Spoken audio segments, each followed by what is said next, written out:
Good morning, everyone. It's just about 11:20 a.m. here at Gulfstream Park. Welcome to Gulfstream Park today. Ashley Mayu here, joined by Brian Nadu once again. We're going to see if we can have some more winners. We did pretty well when you were here last month. As you can see, beautiful weather here. I did look at the weather forecast. I have to get used to this. It says 50% chance of rain. I don't even know if that means anything in South Florida. That's every day in South Florida in the summer. So yeah, 50%, and hopefully, as it normally is in South Florida, we dissipate as the day goes on. Could be maybe a little shower later on. So just keep tab on the scratches, course conditions. Yeah, and so to start today, we have a fast main track, a firm turf course, 12 races on the card, with the highlight being race 11, the Ginger Punch, $75,000 stakes race here. Kind of just doing some wrap-up. We usually would do the Stronach 5. Unfortunately, yesterday, Pimlico canceled, so the Stronach 5 was canceled, so we'll have to wait till next Friday to get back in on the action there. I know you have a Rainbow Six ticket to show us later. There is a $400,000 guarantee for that. A lot of races to go through, so let's just kind of get to work here. Starting with the opener, race 1. It's for 12-5 claimers, non-winners of 2 lifetime, going a mile on the turf course, fillies and mares. And this is the kick start, the early pick 5. And as always, I do have a ticket for this I do want to show quickly. $36 play. I was kind of torn in here. I used the 3 horses on the inside. My top pick in here is the number 3, Starship Mishka, but I also used La Rusa and the number 1, Truly. Race 2, there are a couple scratches in this maiden special weight event, so just went with my top 2 picks in here. The number 2, Last Leaf, who I think has the advantage of having race day experience, as well as the number 4, Battle Charge, a first-time starter for Tim Ham. Race 3, I also used 2 runners. Race 4, I decided to spread once again and used 3 horses in here. Originally, I just used 2. I used the number 6, Surprise Factor, and the number 7, Honorable, but I know you have some interest in the number 4, Burly Boy, and because of the scratches in race 2, I decided to use that one as well.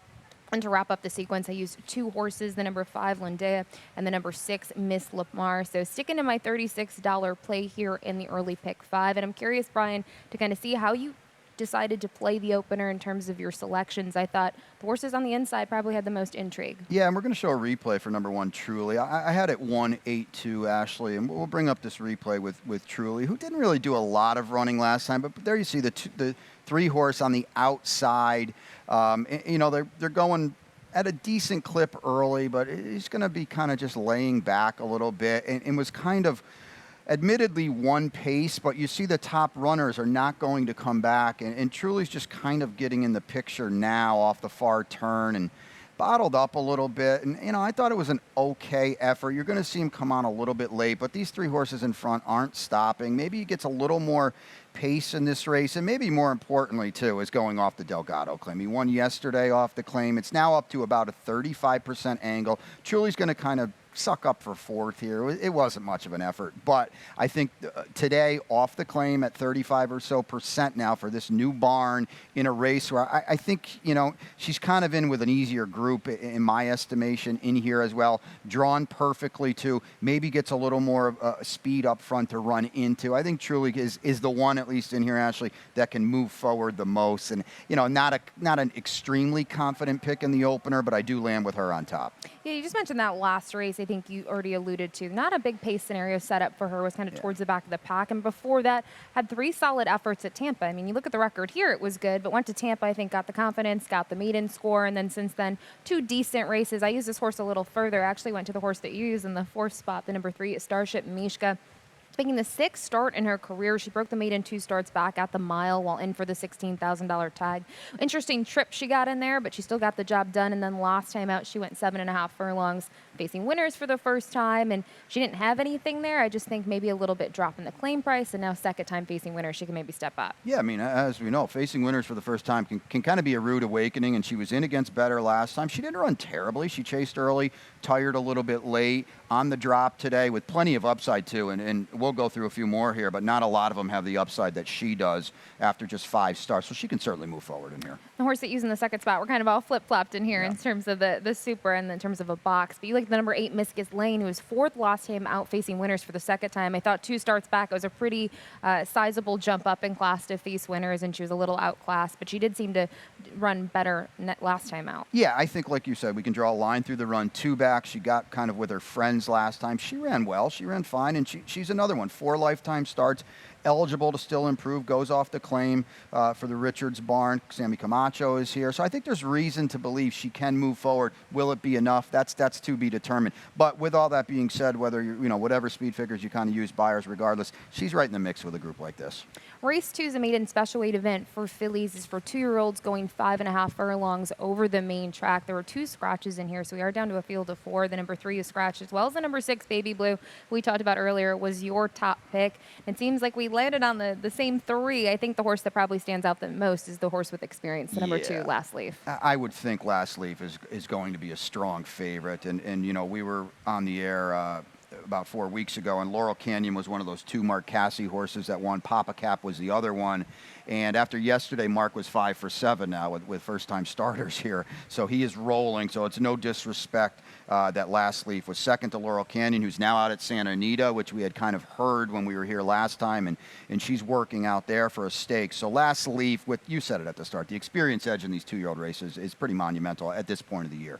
Yeah, and she broke sharply in the debut, and she did everything right. I just think Laurel Canyon was able to close in on her and get the job done. She does have a workout since then that I really liked, which was the June 7th, was a bullet drill, 48-3 breezing. So, everything by her. We liked the pedigree to begin with, not this time. Great debut. So I think that's all you can really say about Last Leaf. And then from there, in my opinion, the horse that stood out the next, and I see you agree, is the number 4, Battle Charge. Yeah, I mean, she has the benefit of being outside 2 of the 3 runners, and probably the 2 runners that are most well met in here. Tim Ham does a good job, and this is a horse that looks pretty well prepared. There's plenty of drills. Some of them do stand out. Some of them are pretty snappy. So if she's pressing from the outside, that's not a bad spot to be in these 2-year-old races. No, and I always like when I see these, the 2-year-olds, they go 4 furlongs instead of just sticking to 3 and 4, and they also breeze 5 furlongs in the morning. So she's gone a little bit longer in the mornings. You see that on May 24th, she breezed 5 furlongs. So for me, I think those are the 2 to beat in here. It is a compact field, but always exciting to see these maiden 2-year-old races here at Gulfstream Park. We'll move on to race 3. 6250 claimers, fillies and mares going 6 furlongs on the dirt. And again, we kind of have the same horses, just a different order. I'll start with the horse that you use on top, the number 1, Our Kiss 'Em Goodbye, out of the Georgina Baxter barn, who's just been sensational so far this meet, been winning at 22%. And this one's coming over here from Tampa. Yeah, I mean, comes in off a win, too. And I've said it before. I never think that's a bad thing. Yes, she's rising in class. I understand that. But you look through the body of this field, not a lot of these gals are coming in off a win. They've coming in off some suspect form. So our Kiss 'Em Goodbye, if nothing else, we know she's in good form. She's won 2 out of 3. Yes, meets tougher today. But if she can work out a trip, and Edwin Gonzalez has been very good doing that throughout the meet, she's going to have a chance in here. And I know it's been a while since she's raced here, but pretty good record here at Gulfstream Park here over the main track, 4 for 5 in the money, 1 of which was a win. And you can see a lot of those races were in 2019, but I always like seeing those horses with the confidence, and she's already got 2 wins here in 2021. The horse that I used on top is the number 6, Cozy Dreams, out of the Amador Sanchez barn. I think this is some class relief. There's also a bit of an unknown here, a bit of a long layoff. But the barn's been doing well this meet. This is a horse that certainly likes it here at Gulfstream Park. And I thought I might get a price on this horse compared to some other fillies and mares in here. Yeah, and the class drop's got to be significant, right? And she's versatile. If you draw a line through the sloppy race last time, then her form really, really perks up a bit. And I like her outside attack post here with the speed she's shown. So certainly on the drop, a big chance. The horse that you use in second is the number 3, Miss Miami, who's still looking for a win here locally over the dirt. 6 starts here, 4 third-place finishes. But the effort last time out, it seems like getting to this level certainly helped her perk up. Yeah, exactly. It was a good third. It was a wake-up third last time. And, you can see I've got her underneath. And that's kind of what she's been a little bit, at least of late. And you mentioned she's 0 for 6 at Gulfstream, but she has run third 4 times. So she's been in the mix. If she gets some speed to rally into, she can do it again here. And then finally, really quick, we'll touch upon the number 5, Travis. This horse was won last time out at the level going 6 furlongs. And for the most part, when you look at the races here, has been pretty consistent at the 6250 level. Yeah, she gutted it out last time, ran very, very well. She's got speed. That's never a bad thing, especially in a 7-horse field where she should be able to show some early foot. No big chance to stick around, at least for a piece of it. We'll move on to race 4. It's a mile turf event. It's for $20,000 claimers, 3-year-olds or 4-year-olds and upward, which have not won 3 races in their career. And we use a lot of the same horses. Once again, it's just a flip-flop of order. And a horse that I'm intrigued by, I didn't use this horse on top, is the number 4, Burly Boy, out of the Happy Altar barn. Ran a really nice second last time out after having some time off and just missed by a neck. Yeah, ran huge. We're going to show the replay here. And Burly Boy is on the lead early. And, here's Proliferate.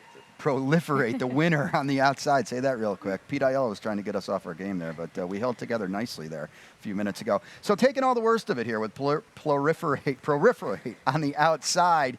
And Burley Boy's down inside, dueling the entire way. And you kind of think right now, all right, look at, he's going backwards now. All right, he's done the hard work. He's going to give it up when the 3 to 5 comes to his outside. But you're going to see in deep stretch here when Burley Boy gets passed by Proliferate and digs back in late, kind of almost re-breaks a little bit and didn't want to give it up here. And I thought it was a really, really good run. And I don't think, or maybe I should hope at least, he's not going to be on the lead in here. And I think that's a better trip from him. And you look at it here, he's going to re-break a little bit and really chase hard to the wire.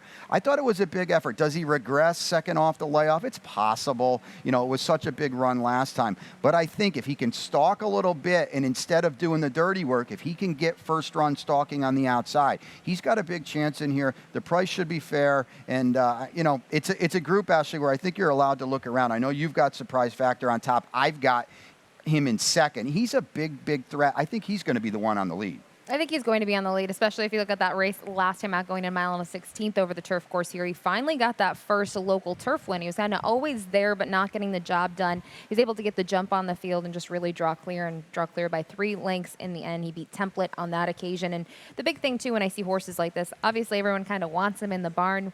We talked about this, I think, with Ron and I. This horse has been a hot commodity, and you can see that there's a barn kind of battle going on to have this horse in the barn back and forth. But look at his last 5, 6, 7 races. He's yet to miss the board. So for me, it's just been really consistent. He's getting another great rider today. Edwin Gonzalez going to climb aboard him for the first time. So I ended up using this one on top. And then I know a horse that you like a little bit is the number 8 Template, who I believe you were in town when he won last time out. Yeah, we were here last time, and he got claimed away from my buddies, actually. They won the race last time, and he figures, too. But he's another one, Ashley, especially with this outside draw, I think maybe could add a little bit to the pace. He's got to go in some way, shape, or form. That was a paceless race. I remember when we talked about it. Nobody wanted to go that race, so he'll probably tuck back just a little bit. But I think with this post, he's got to go some way, shape, or form, not to lose too much ground, and that maybe takes a little starch out of the 6, and maybe it sets it up a little bit for Burley Boy. We'll see. There's a lot of race dynamics going on in this one as well. It certainly is. That's how we see race 4. We'll move on to race 5. We're on the dirt for this one. Going 6 furlongs for fillies and mares, 3-year-olds and upwards, which have not won 2 races. They're in for the 12.5 claiming price. And your top pick in here,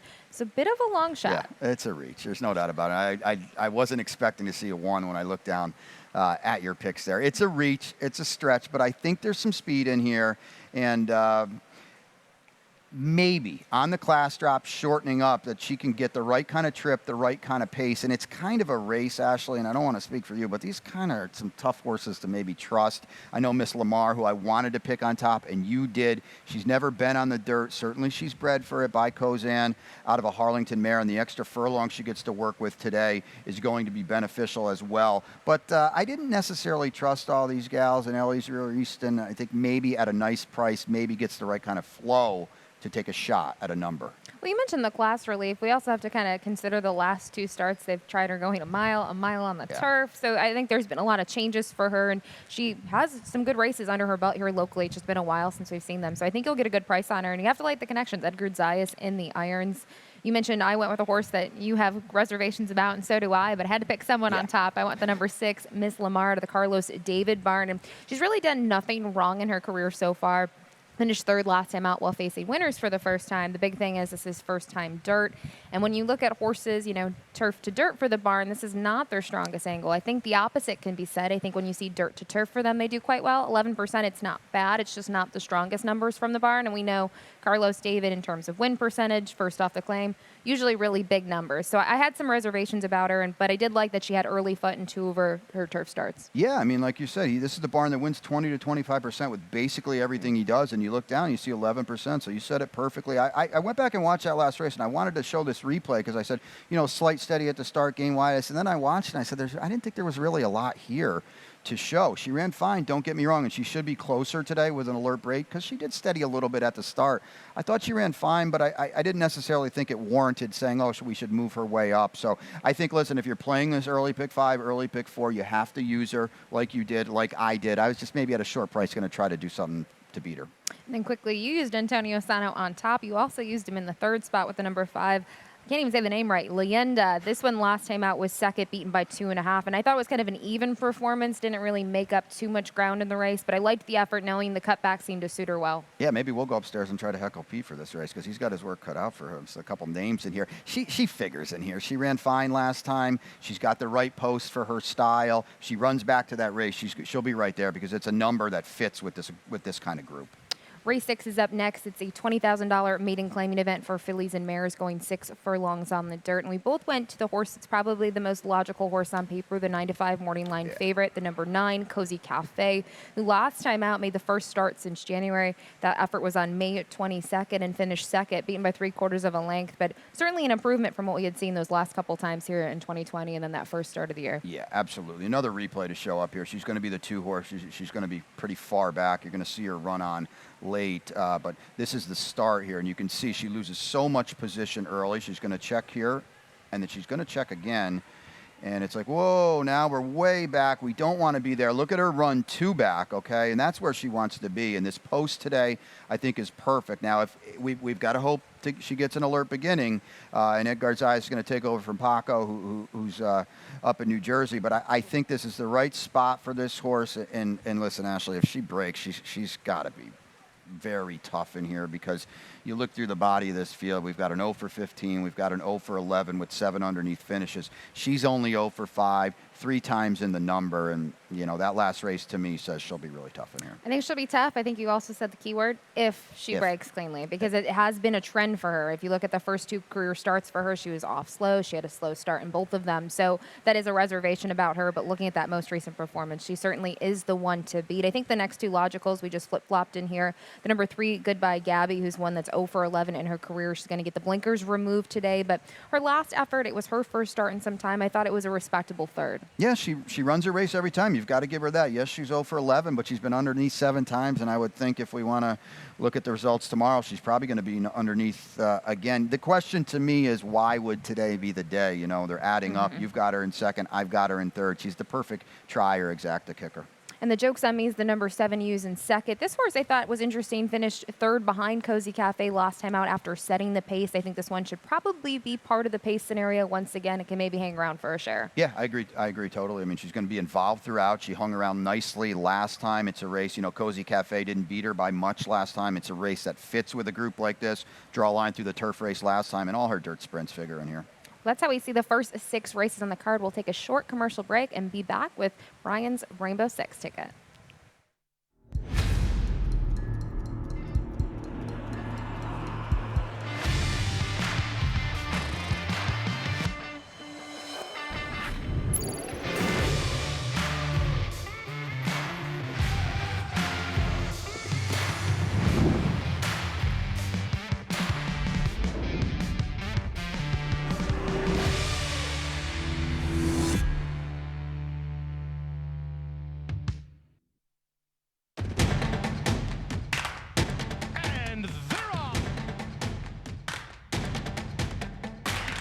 In the 2 path. Ground on first inside. Race.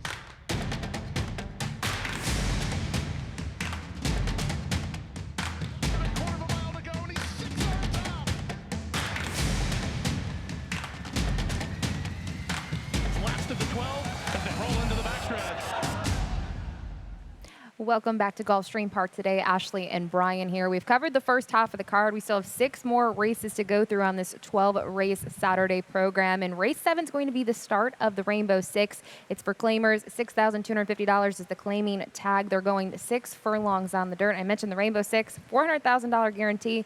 I know you're hungry to kind of cash on this thing, so let's take a look at your ticket. Yeah, the last time I was here, I did cash. It wasn't, you know, I didn't pay too many bar bills, but we got it done. We'll see. Check it out here. This is a we'll worry about the last if we get there kind of a ticket. You see it's spread, and then we'll get there. The opener, and we're going to talk about it in a second, so I don't want to go in too depth, but 4 horses here. I've got a single in the next race. You know, the horse might be favored, High Noon Rider, but I think it's an aggressive single because it is a race, Ashley, where, you know, nobody is going to be a strong favorite. I think there's a lot of speed in here. I need it to set up for High Noon Rider. We're going to show a replay in a few minutes. I think she gets the right race flow. to get there. Then we go spread, spread, spread. Race 9, I've got it 2, 6, 10. The order is actually 10, 6, 2. I'll go outside to Blakenstein, first time gelding, Delgado. There's a lot of reason to think this one really moves up. And then race 10 and race 11, I think, are the toughest races on the card. The Ginger Punch, you mentioned it at the top of the show. It's a really, really good $75,000 state bred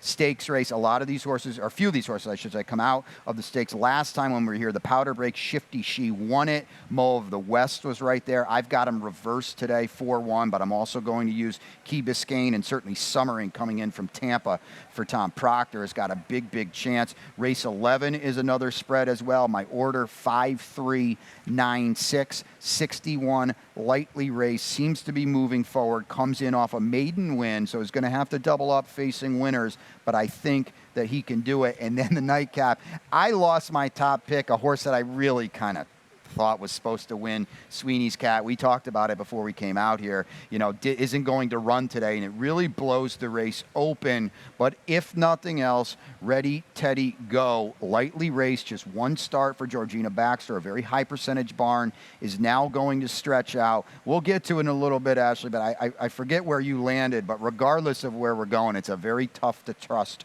kind of group. I'll take the upside on the 6. And again, if I'm fortunate enough to get there, you know, and then I can maneuver a little bit as well. Well, 3840 is definitely affordable. I've learned this is kind of your structure. You always have a single or two, singles in there. And so I think that helps with the affordability. And, we kind of start and end the sequence on different pages. I just saw your picks here, and I think we only have one horse in common here in race 7. Yeah. And I mentioned it's 6 furlongs on the dirt, $6,250 claimers, and yet we are just kind of a little bit all over the place here. I'll start with the number 1, Fast Loaded. We both use this horse. I put this horse on top. This is one on the Avila barn. Last time out was second, beaten just by a neck, was picked out of that race. I just think the efforts, if you go through the last 3 or 4, all the races at 6, 6.5 furlongs, they've been quite strong. The only poor performance was 3 back going a mile, and was simply against tougher. Yeah, and this horse is the inside speed, and if he gets loose, probably won't come back to this field. But you see my pick, Raise Warrior. It's a reach, but I'm playing this race maybe to fall apart a little bit in the stretch. So me personally, I need someone to go with Fast Loaded. For you, if he shakes loose, he's going to be tough to reel in. You mentioned Ray's Warrior, who's got some back class on him. He's 11-time winner from 39 career starts. He's almost made $500,000 in purse earnings. And when you look at his record last year, he had a great summer, a great spring campaign. You see those last couple races here in 2020, and then the start of the year weren't the greatest. But I think last time out, when he got to this level, he improved. Yeah, he woke up, didn't he? On the class drop last time, he really woke up. It's a horse that's 20 for 39 in the exacta, so don't lose sight of that. Yes, his form's a little muddled of late, but sometimes when these grizzled veterans kind of turn the page a little bit, they can find their form again. Maybe he's doing that. I need a meltdown early. I need a contested pace. If nothing else, Ray's Warrior is going to be a decent price. And I'll tell you what, that race that he ran last time, very, very fast race for the level. It's not too far behind the best in here. So at a nice number in a race that, I'm admittedly spreading. I'm certainly using Fast Loaded, but I'm going to spread a little bit here. Another horse we both like in the second spot's the number 6, I Kickin'. First off, the claim for Daniel Hurtak. We have a trainer stat here I want to show. Did some digging through the formulator and tried to find some interesting things today. So small sample size of 15 when we're looking at first off the claim the last 2 years, but 3 for 15, 20% in the winner's circle, 53% in the money with a $1.80 ROI. And you see the small sample size, but the name is kind of a bigger one here in South Florida. Daniel Hurtak had a nice barn. A lot of good horses such as Jet Propulsion, Siphon City, so he's no stranger to success here in Florida. And when I see numbers like this, I like kind of the selective claims. We've talked about this in the past, trainers that necessarily don't claim all the time. They still do well, and I thought this horse, another one that might benefit from setting off the pace. You mentioned if there's kind of a speed situation, kind of looking at position. I like this horse in his last couple. He's just sat off the pace and made a late move. Yeah, Danny Hurtak knows how to get his picture taken in South Florida. I mean, he's done it for years and years and years. Yes, the percentages might be a little lower, or that's the stock. He might not have the numbers, but it looks like he made a pretty sharp claim here, and you said it perfectly. It's a barn that doesn't claim a lot. 3 for 11, though, when he does, and this horse is perfectly drawn.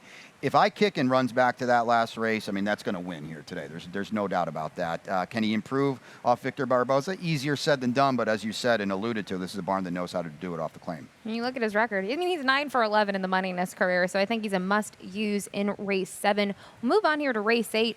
This race is on the turf going a mile, an allowance optional claiming event, and we kind of already alluded to a horse that you like. This is a single for you, the number 5, High Noon Rider. Yeah, and we're going to show the replay here. The High Noon Rider is towards the back, number 8, and here it is here, the yellow in number 8.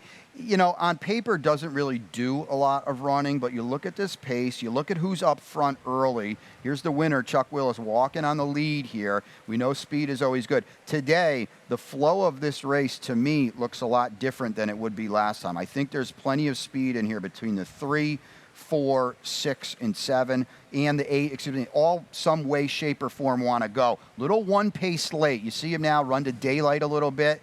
Little one pace, he gets out kicked by horses that were going slow early. Shows some interest late, and I think the race flow pace scenario today, much more to the liking of High Noon Rider. Maybe it's an aggressive single. I get that, but it's also, Ashley, a race kind of like the finale where it's like use one or you got to use 4 or 5 of them. I can't do that on a Rainbow Six ticket that we're trying to work within a budget and not spend too much. This is the single for me, High Noon Rider. This 9-year-old still looking for his first win on the year, but you talk about a consistent racehorse. He was a 5-time winner last year at the age of 8, and I love that you showed that replay. You know, Chuck Willis, big performance, but he's won his last 4 races. I think he has 5 starts since coming over to North America. Won a stakes race here recently, and he's always had a 90-plus buyer in these races here. So I think he's going to be a nice racehorse for Mark Casse. So I think the competition last time out was steep. I think he probably is the one to beat in here. And then from there, we have the same 3 horses. I think they all kind of are similar in terms of, I don't know where you kind of order them. You can kind of mix them up and put it all together. You want to a horse that you have some loyalty with the number 1. Yeah, it ran well for me last time. It was a big number last time. It was kind of my long shot play. I thought it ran very well. Mr. Matuzek, and down inside, we can save all the ground. Another horse with the flow of this race, I think, can pass a lot late for Chantel, who had a good ride up the rail yesterday. Probably a similar triplet she'd like to work out today. Yeah, I mean, kind of looking at those races, I mean, broke the main in just 3 starts ago and has kind of stepped up each time, and the class has not been a concern, has really fired on all cylinders in those 3 starts. So I use this horse as well as the number 2, Imperial Mission. This one's out of the Mike Maker barn.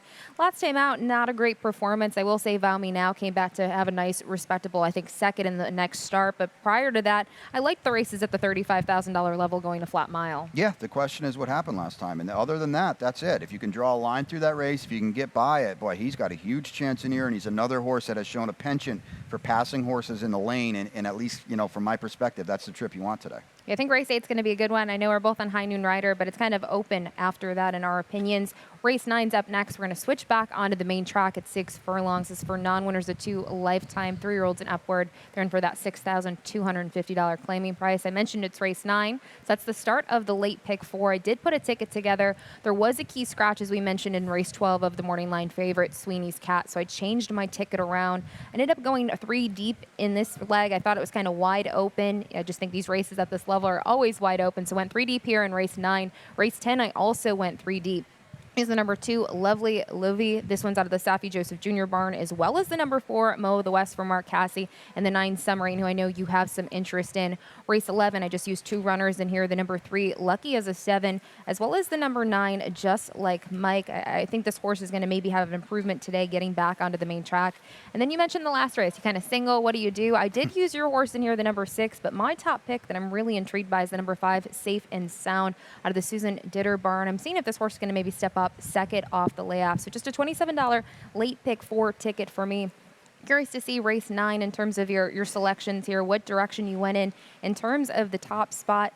Not the horse that I use. We're going to put like a surprise factor there. You went to the number 10, Blakenstein, for the Jorge Delgado barn. We're making for good TV, right? If nothing else. A little bit of a stab. I'm with you on the other picks here, but Blakenstein, the ultimate equipment change, the first time gelding angle, I think that's always a big one. You know, this horse was probably in over his head last time, in for 12.5 off an easy maiden win. So probably back at the level he should be today, 62.5 for Delgado. Here's Zayas as well.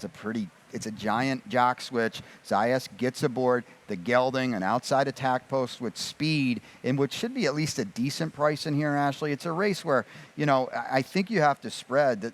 It's a great pick 4, late pick 4, because there are no real strong favorites throughout the sequence. We're going to see races here with 3-4 to 1 kind of favorites. That really bodes well for the slate pick 4. I think this race is going to be that race specifically. We're going to see a couple horses all in that same area in terms of the odds. I went to the number 2 in here. This one's out of the Peter Walder barn, Loyal Louis, who won last time out to break the maiden. Now, interesting thing that I dug up, you see turf to dirt, 38% for Peter Walder, but you look at a maiden winner last time out on the turf, and I'm honestly not a huge fan of this angle because we're going back to a surface after we got a win, but this is something that Peter doesn't do often. When I looked in Formulator, there was basically no data for me to go off of, but I thought the win last time out was pretty strong. The Beyer number was strong as well, and even before that, some of the dirt races, they've been okay, but they still going to need, I think, to kind of step up. But then I was looking at it again. I said, well, it's only 62.50 non-winners of 2 life. Yeah, and who are we to think what Peter Walder's doing? He's a pretty darn good trainer, and he wins a lot of races here. And you said at 38% turf to dirt, and this horse has dirt form, so tactical speed, probably got to work out a trip from down inside, but certainly an absolute must-use. You've got him on top. I've got him in third, and if I play this late pick 4, definite must-use. Another horse to look at is the number 6, Ricky Ticky Taffy. I'm not going to try to say that again. This one's out of the Antonio Sano barn, making the first start since December of 2020. That was a turf race, but prior to that, had some strong dirt races here in 2020 against some much tougher competition. Yeah, he's been facing good horses. Now he's in for 62.50 off the break, so that's a little bit of a question mark, but just maybe at the end of the day, this is where he's supposed to be. The works are okay. At least there's 4 of them showing, and if he finds that form of yesteryear, he's going to be tough in here. Move on to race 10. This is the feature event of the day, the $75,000 Ginger Punch. This is for fillies and mares, 3-year-olds and upward. These are for Florida breds, going a mile and a 16th on the turf course. We both landed on the same horse in terms of the top spot. 9-2 on the morning line for the number 4, Mo of the West. Now just going to make that second start since January. I thought the effort last time out on the powder break was pretty respectable. Yeah, I thought this horse ran very, very big. Safi with the one, Shifty She didn't stop that day early on chasing, and Mo of the West was outside. And I thought ran very well off the layoff, second off today, and now she can just settle a little bit off what I think now today will be the speed of Shifty She. There's not a lot of pace in this race. I think it sets up pretty well for Mo of the West. I would expect a better, tighter effort today. And since we just talked about the powder break, we talked about Shifty She having speed. This one draws the rail today. Edwin Gonzalez back aboard and was an outsider. I mean, the return to the races off a considerable layoff was respectable, got a little tired, wasn't really respected in the stakes race, and ran one heck of a race. Yeah, this is kind of the wedding and the funeral angle here. If you didn't get aboard at 11 to 1 last time, you're going to get aboard today at a much shorter price. If she improves off that race, be very, very tough to beat. I know she's now quote-unquote dropping in with state breds after winning an open stakes last time. But I wonder how it plays out here. If she is on the lead and she takes pressure from the outside, can she run, that big of a race again? Picking up 6 pounds, too, I think. Got in at 120 last time, in for 126 today. 4 for 6 a lifetime. She likes winning races. I think, Ashley, I used her. I know you did as well, but we're a little bit against her maybe firing that race right back. Yeah, we are. And finally, I want to talk about the number 9, Submarine Quick. Had a great campaign as a 2-year-old. Now she's a 5-year-old mare. She didn't race too many times in the last year and a half or so, just 4 starts in 2020. She won one of those races. You can see that was her return to the races. And similarly, this year, just one race, her return to the races was a winning one. Yeah, she's got a lot of class to her. She looked good last time. I don't like this post as much, and I wonder where she trips out here. If she's chasing early or if she's a little too far off of it. I think, again, another horse you have to use, but another horse that doesn't have to win at what probably will be an underlaid price, too.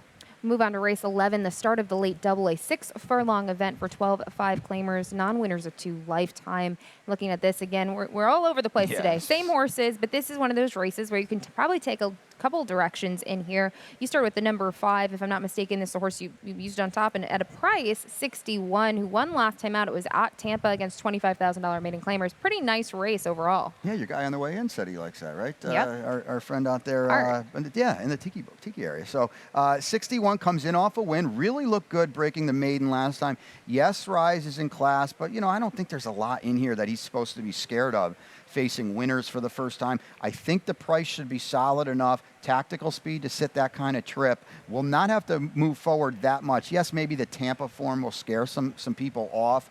I think he fits nicely in with a group like this. My top picks, the number 3, Lucky as a 7, used this one in second, going to get blinkers on. Joining New Connections was claimed last time out for 12.5. It's coming off some interesting races in the terms that we've only seen him on the dirt once. It was the debut going 4.5, and last time out didn't take a lot of respect in that race, ran 5th, tired a little bit in there. Now just going to make that first start off the claim and get back on the dirt. Yeah, very fast to begin with, and now the hood goes on, so maybe even faster. Probably the horse to catch if he breaks free early. They might not catch him late. Claiming off Wesley Ward off a dud, too. It's going to be tough to move this horse forward, but I think another horse that you have to use.